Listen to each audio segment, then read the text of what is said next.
देवी सज्जनों नमस्कार। आप सभी दर्शकों का स्टडीफाई पर हार्दिक स्वागत है। आज हम जानेंगे कि कैसे आप किसी भी व्यक्ति की कुंडली से यह जान सकते हैं कि उस व्यक्ति का विवाह अर्थात शादी कब होगी।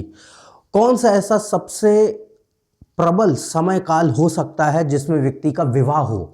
ये आप किसी भी व्यक्ति की कुंडली से कैसे ज्ञात कर सकते हैं, आज हम उन नियमों के बारे में जानेंगे और ये जानेंगे कि कौन कौन से समय कालों में आमतौर पर सामान्यतः सबसे ज़्यादा अधिकतम तौर पर यह देखा जाता है कि किसी भी व्यक्ति का विवाह हो सकता है, किसी भी व्यक्ति का विवाह होता है। तो उनके बारे में आज हम चर्चा करते हैं।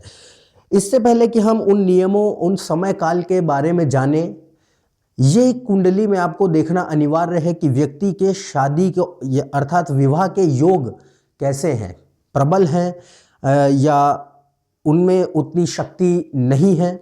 विवाह के योग हैं कैसे, उन पर उनको देखा जाना पहले ज़्यादा अनिवार्य है, क्योंकि विवाह के योग शीघ्र विवाह के योग हैं या देरी सी विवाह के योग हैं, विवाह में कोई प्रकार की समस्याएं हैं या विवाह आसानी से हो सकता है। उन योगों को आप पहले देखें और फिर इन समय कालों को आप देखें जिनके बारे में मैं आपको अभी बताऊंगा। तो इन समय कालों को जब आप किसी भी व्यक्ति की कुंडली में देखेंगे तो आपको आसानी से ज्ञात हो सकेगा कि उस व्यक्ति के लिए सबसे महत्वपूर्ण और प्रबल समय काल कौन सा होगा जिसमें उस व्यक्ति का विवाह हो सकता है। पर इन समय कालों को देखने से पहले व्यक्ति की कुंडली को पूरी तरीके से देखा जाना अनिवार्य है कि उसमें योग विवाह को लेकर के कैसे हैं, शुक्र की स्थिति कैसी है पुरुषों की कुंडली में, महिलाओं की कुंडली में बृहस्पति की स्थिति कैसी है, सातवें भाव के जो स्वामी ग्रह हैं उसकी स्थिति कैसी है, सातवें भाव की स्थिति कैसी है, मंगल की स्थिति कैसी है, नवमांश कुंडली में लग्न और सातवें भाव के स्वामी ग्रह और लग्न और सातवें भाव की स्थिति कैसी है। इन सब चीज़ों को आप सम्मिलित करके देखिए और फिर इससे आपको पता चलेगा कि व्यक्ति के विवाह के योग बन कैसे रहे हैं। शीघ्र विवाह हो सकता है व्यक्ति का, ये देरी से विवाह होगा, या उस व्यक्ति का विवाह जो होगा वो अच्छा चलेगा या नहीं चलेगा। तो ये आप व्यक्ति की कुंडली से पहले जांच लें। इसके बाद व्यक्ति की जो आयु है उस पर ध्यान दिया जाता है कि व्यक्ति की आयु सही है, क्योंकि ये जो समय काल मैं अभी आपको बताऊंगा ये ज़रूरी नहीं है कि क्योंकि समय काल दशाओं के ऊपर निर्भर करते हैं और दशाएं बच्चों की भी चलती हैं, युवावस्था के लोगों की भी चलती हैं और जो व्यक्ति किशोरावस्था में, वृद्धावस्था में सबकी दशाएं चलती हैं। तो यदि उस समय काल की जिसमें कि विवाह हो सकता है वैसी दशाएं चल रही हैं तो इसका ये अर्थ नहीं है कि किसी बच्चे की वो दशा चल रही है, 10 साल के बच्चे की दशा चल रही तो उसका विवाह हो जाएगा, ये नहीं है। इसलिए पहले विवाह के समय काल को देखने से पहले कुंडली का अध्ययन करें, उसमें विवाह के योग कैसे हैं और व्यक्ति की आयु कैसी है, व्यक्ति की आयु कितनी है। अगर व्यक्ति की आयु विवाह के लायक है तब ही आप समय काल के ऊपर जाएं, अन्यथा समय काल को देखने की आवश्यकता नहीं है। तो अब जानते हैं उन सामान्य समय कालों के बारे में जिनमें आमतौर पर सबसे ज़्यादा विवाह के प्रबल योग बनते हैं। आमतौर पर सभी की कुंडली में जहाँ तक मैंने अभी तक अपने अनुभव से देखा है तो उसमें जितने भी लोगों का विवाह हुआ है वो इनमें से जितने भी समय काल में आपको बताऊंगा इनमें से किसी ना किसी एक में अवश्य हुआ ही होगा, इसके बाहर कुछ नहीं है। तो सबसे पहले कौन से वो समय काल हैं। समय काल ज्योतिष शास्त्र में 3 मापदंड हैं उसके, वो है महादशा, अंतरदशा, प्रत्यंतर दशा। उससे नीचे भी आती हैं, सूक्ष्म दशा भी आती है और गोचर भी देखे जाते हैं जिसे हम ट्रांजिट्स बोलते हैं। तो ये वो सारे समय काल के चक्र हैं जिनके अनुसार किसी भी व्यक्ति के जीवन में कोई घटनाएं घटित होती हैं।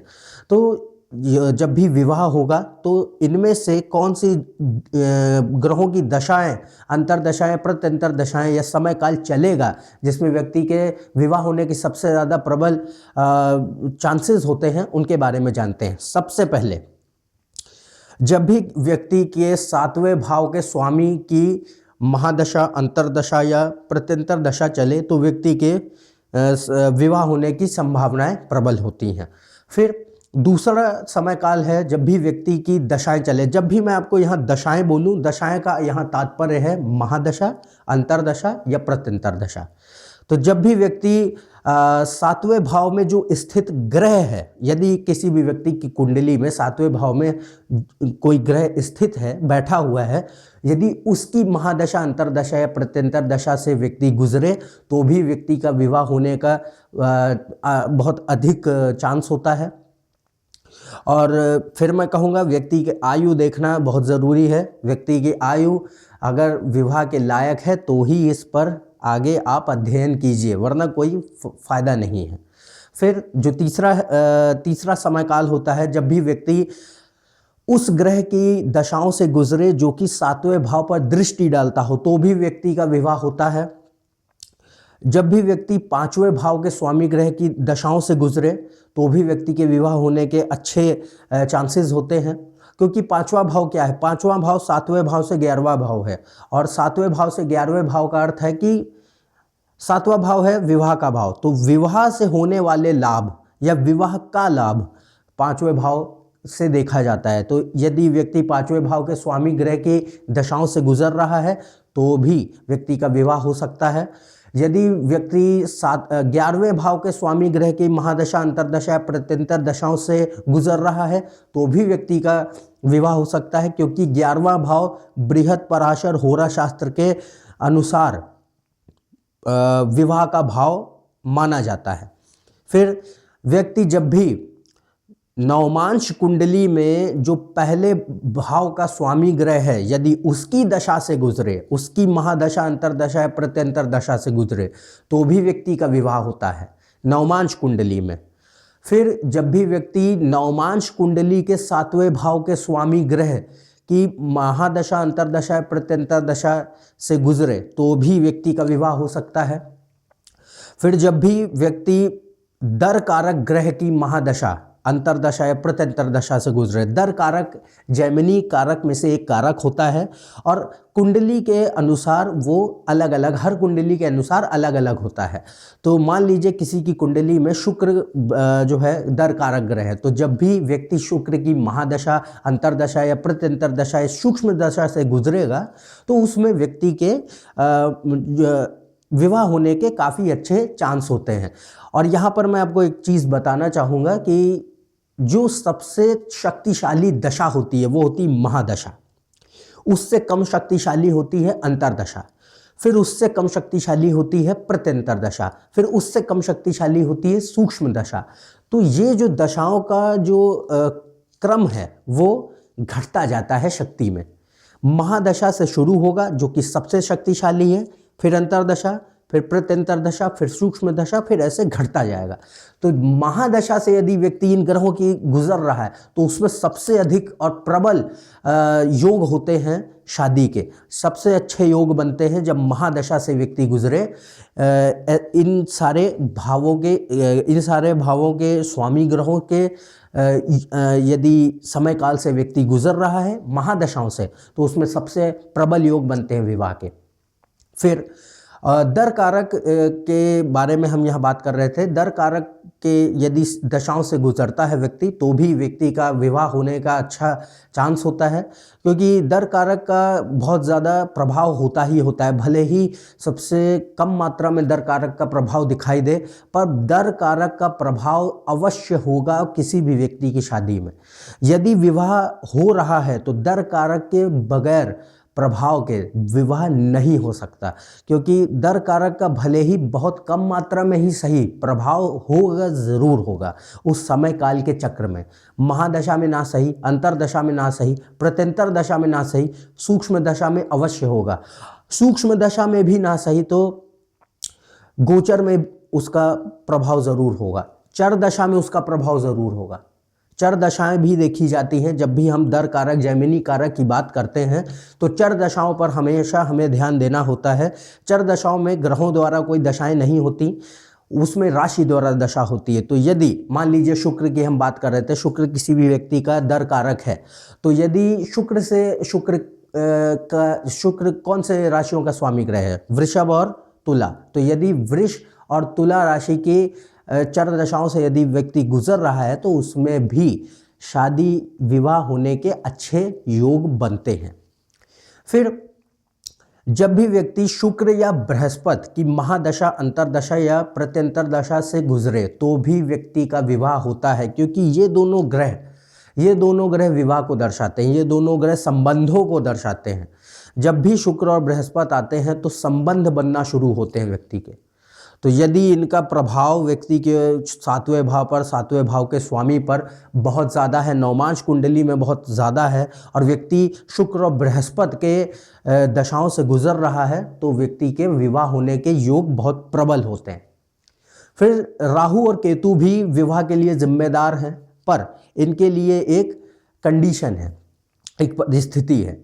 वो ये है कि राहु और केतु का योग होना चाहिए, संबंध होना चाहिए 7वें भाव के स्वामी ग्रह से, या 7वें भाव पर उनकी दृष्टि हो। नवमांश कुंडली में वो पहले या 7वें भाव के स्वामी ग्रह पर काफ़ी ज़्यादा प्रभाव डालें। ऐसी स्थितियों में जब भी राहु केतु जुड़े होते हैं विवाह से किसी भी व्यक्ति की कुंडली में, तो राहु और केतु की दशाओं में भी व्यक्ति का विवाह होता है।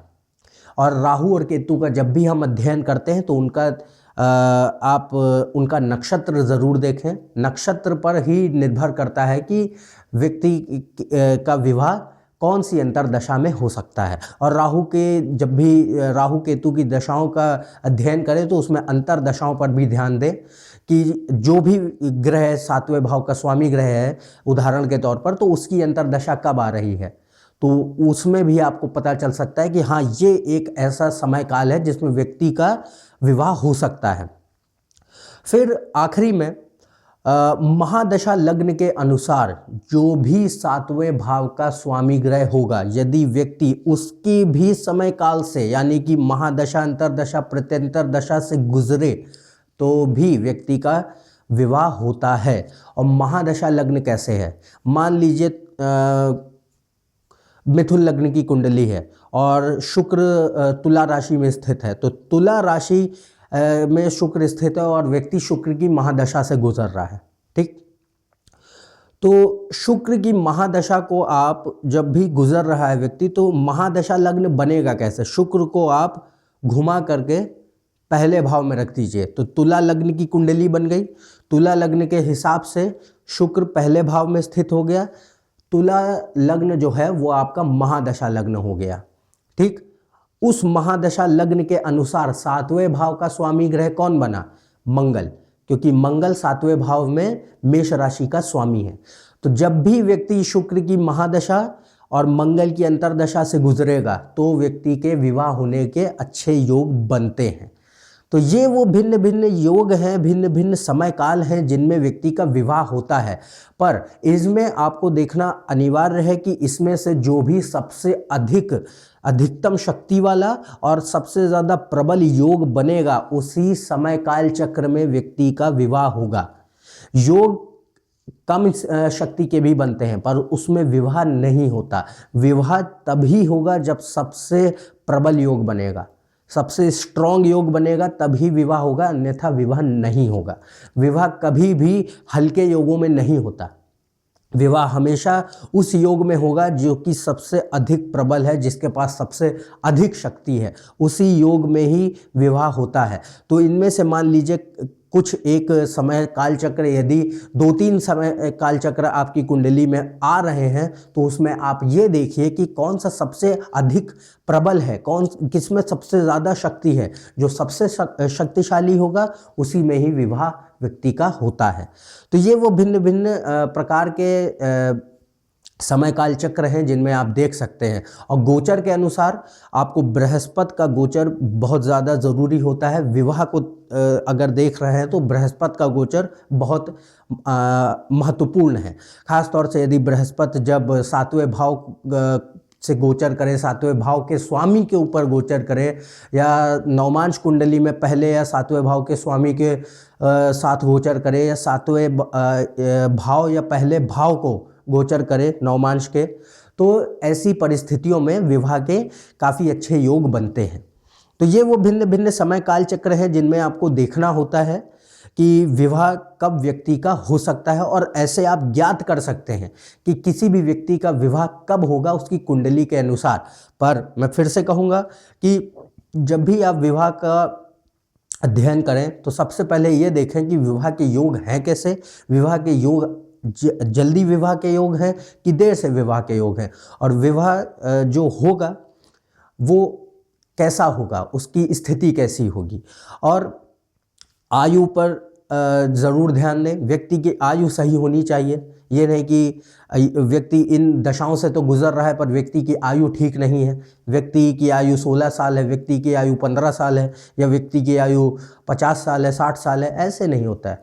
व्यक्ति के कुंडली के अनुसार, आयु के अनुसार यदि ये समय काल चक्र मैच करते हैं तो व्यक्ति के विवाह के सबसे अधिक प्रबल योग बनते हैं। तो ऐसे आप देख सकते हैं किसी भी व्यक्ति की कुंडली के अनुसार कि उसका विवाह कब हो सकता है, और आसानी से ज्ञात कर सकते हैं कि उस व्यक्ति के लिए उसकी कुंडली के अनुसार सबसे प्रबल योग कौन से समय काल चक्र में बनेगा।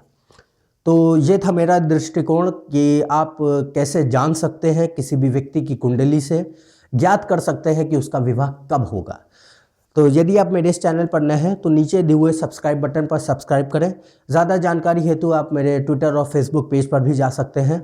अन्यथा हम आपसे अगले वीडियो में फिर से मिलेंगे। अगले वीडियो में किसी नए विषय के बारे में चर्चा करेंगे। तब तक के लिए आज्ञा दें। नमस्कार और धन्यवाद।